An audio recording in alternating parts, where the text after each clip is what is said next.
fabrique à lui, toujours décalé, un peu comme un original et un artiste.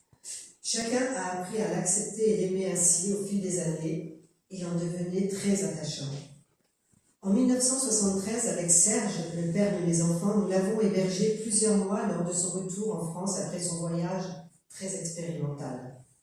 Il était en très mauvais état, mais j'ai appris à le connaître, lui et ses faiblesses, avec ses blessures et ses fragilités.